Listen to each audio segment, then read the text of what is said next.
5 is Tuckley taking it as they go down. Caroline Gilbert, the white car, you see their car since the 6th, is actually really doing well. It looks as though she may well come out the break in second, but no, he actually gets straight back to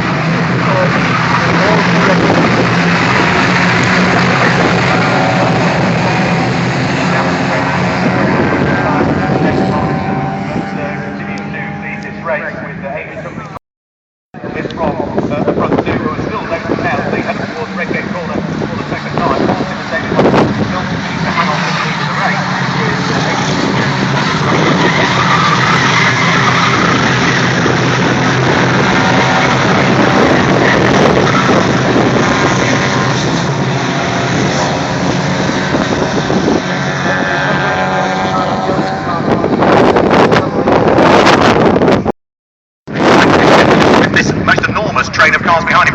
Absolutely. Well, what Ade Tuckley's quite wisely doing is, instead of attacking David Hodgson over and over again, he's throwing them both up to the ground and attack the other.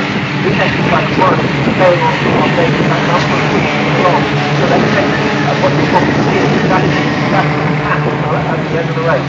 Yeah, they'll work together for as long as they can and try and build that gap on the chase. They're actually hard to make sure that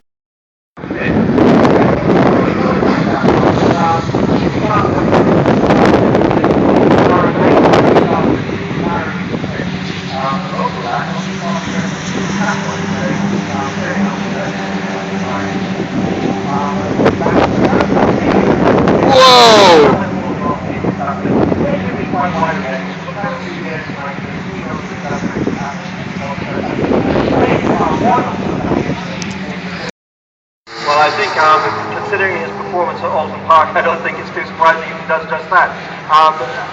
First, it's incredible. This championship is surprising to come into it. And then in a couple of years' time, we see them actually leading the races, leading other races that they're taking part in. This is a really, really good way to prove yourself. And we see another car off there on the run up towards McLean's. I can't actually identify that car, but it doesn't look like a blue and white car. And it could well be Chris Slade, who may have gone back out. So we have a car parked out on the circuit in a fairly silly towards Redgate Corner. So from being in 4th place, Kelvin Fletcher now drops back down into 6th place, but it's still Nick Live, but in 3rd. 4th place is where we see Dan Palmer. 5th place is Caroline Gilbert, and Kelvin Fletcher down into 6th position at this stage. 7th place is Greg Jenkins, who started well, but is now sort of flattering to deceive in some respects. Roger, he's losing time all of the time. He seems to do that every time he ends up at the front of this grid, actually, because last year he was at Mallory and led the race. And makes himself a the race, and back into there on it. So it seems as though he does run out the top far too early. But it looks as though Caroline Gilbert's going slow on the exit of the hairpin there, but slowly or slower than what she should be. Overtaking Damien Harrington, and we see Greg Jenkins going through behind her. Yeah, the one car that we thought might have been Chris Slade on the approach towards Swan's Curve is not Chris Slade, it wasn't the only one.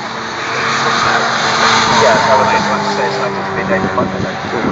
Go on. Pulled it off to the left-hand side of the circuit in between Starkey's Bridge. As we're still side by side for the lead of the race, and this time Adrian Tuckley has just bounced on his nose ahead, I think, as they go up to Starkey's Bridge. It's going to be Adrian Tuckley that's going to lead almost for the first time in this race. David Marcuson now down into 2nd place, and still side by side. Marcuson will have the inside line as they get towards Swan's Curve. Adrian Tuckley will then have the inside line as they get towards McLean's Corner, and they're still going to go side by side round through the right-hander. It should resolve itself by the time they get to Coppice, and I think David Marcuson is just about stuck his elbow down the door to hang on to the lead of the race. They are on their 8th lap at the moment. We have 7 minutes still to go as they throw the car into the right-hander. Marcuson, without question, comes out of Coppice in the lead. Now Adrian Tuckley slipstream him once more. Interesting to see what this has come out on the top.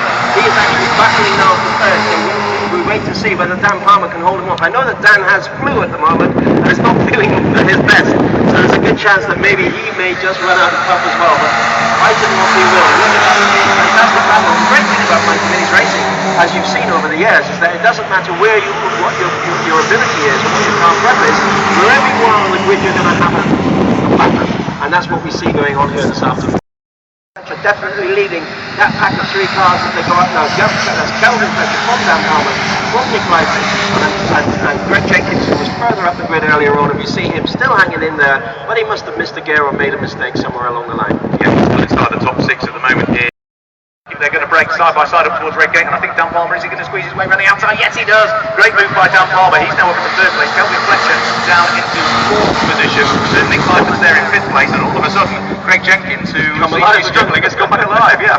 I think that move by Dan Palmer actually upset Nick Lively, who probably lifted gently on the exit of Redgate. Saw the car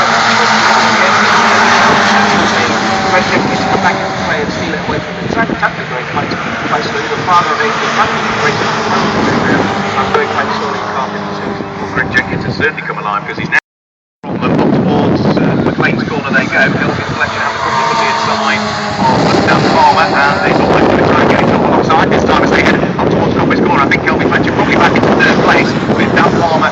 Eventually to be down to no Palmer just manages to hang on to it as they turn their way through the right-hander. So it's still Dan Palmer in third place, Kelvin Fletcher in fourth. Then it's the car of Greg Jenkins who still is sideways, came back onto the circuit at an angle and just gave Caroline Gilbert a little love kiss.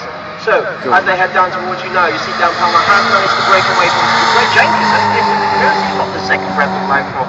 He's back in the fray, or Greg Jenkins there, not doing himself too sad, but he has dropped off the back of Kelvin Fletcher, who has sort of dropped off the back of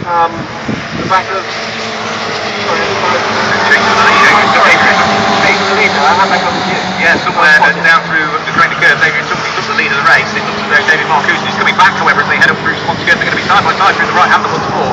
Not quite sure where Adrian Tuckley took the lead. It must have been exiting Redgate corner and down on towards the top of Hollywood and the Grain of Curves.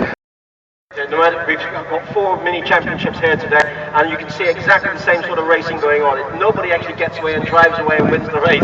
It is actually fight every corner you possibly can. So fantastic mini racing here at Donington Park. And it's interesting because next year we're going to have the mini jamboree here at Donington Park. So very much looking forward to that. Yeah, the mini jamboree sometime in June or July. Keep your eye on the Circuit website, keep your eye on the Mighty Mini website because no doubt there'll be hyperlinks to it. Kelvin Fletcher going back past Dan Palmer for third position at the top of Hollywood. He got good run out of Redgate corner and now back into third place here at Donington Park. The race leaders are just threading their way through short skirt. At the moment it's still David Marcuse that leads, despite the fact that he's been shadowed all of the way for the whole race so far by Adrian Tuckley. Through McLean's corner they go. They've got one further lap after this one that they're on. They've got a colossal lead in reality because they're almost a particular lap. He's sat behind David Marcuse for the vast majority of the race. They might have traded clothes a little bit, but now they're going to take the gloves off and have a proper go at it. Through Redgate corner they go. Marcuse still leads. Adrian Tuckley's there in second place. Dan Palmer in third place. Then it's Greg Jenkins in fourth place, going side by side now with Kelvin Fletcher. Kelvin Fletcher in the red car on the right hand side of the circuit. The perfectly liveried car of Greg Jenkins sitting now on the left hand side of the circuit. Up towards Redgate corner they go. Dan Palmer to take the lead in the race. Race leaders though head down in towards Redgate corner, and as they turn in towards Redgate corner, the old hairpin I should say, both of them run wide on the exit of the old hairpin. We've got Charlie Budd who's retired his car opposite the start finish line. Race leaders head on the Starkey's Bridge up towards Shrop's Curve for the final line. David Marcuse has done work in this race so far. He's probably been putting his nearest to the vast majority of it because Adrian Tuckley, if he hasn't been alongside him, he's occasionally been in front. He's been behind for the vast majority. He's got a good run out of McLean's corner this time. He's going to run alongside as they head up towards Coppice corner. It's going to be almost who's braver on the brakes as they turn in towards the right-hander. Adrian Tuckley and David Marcuse go side by side through Coppice corner. They're going to come out side by side out of Coppice corner with Adrian Tuckley on the right-hand side of the circuit. Importantly, that will give him the inside line when they get towards Goddard's corner. So if he can hang on to it and run side by side, he might stand half a chance of winning this one. And nose to tail again, however, once more as they head in towards Goddard's for the final time. It's David Marcuse that is in the lead of the race. In towards Goddard's they go for the final time. Adrian Tuckley will try everything, no doubt, as they head through the left-hander and charge towards the start-finish line. It is going to be David Marcuse who secures the honours here. The first of our Mighty Mini races. Over the start-finish line he comes. He takes the victory. Adrian Tuckley finishes in second position. Who's going to finish in third place? It was Dan Palmer, the orange car that was there in third place. It is indeed Dan Palmer who's there in third place, with Kelvin Fletcher now having to fight for fourth place. He's almost putting on the grass the car of Greg Jenkins, and I think Greg Jenkins has just about got the job done. Up to fourth place goes Greg Jenkins. Kelvin Fletcher in fifth place just by 11 thousandths of a second, and completing the top six is Mike Dryden. Seventh place is Caroline Gilbert. 8th position goes to number 53, which is Damien Harrington. 9th place was Nick Liveford, who tumbled really down through the order, didn't he, towards the back end of that race, and completing the top 10 is Kit Stevens. Ralph Budd was there in 11th place. In 12th place was car number 88, which was the car of Ralph Beckers. We're waiting the 13th place car to come through. It was Thomas Mosley. Last time they come over the start finish line. It's not this time going to be Thomas Mosley. It's going to be, in fact, it will be Thomas Mosley who finishes in 13th place. 14th place will go to car number 56, which is Simon Tuckley. And completing the top 15 should be car number 87, which is Malcolm King. But for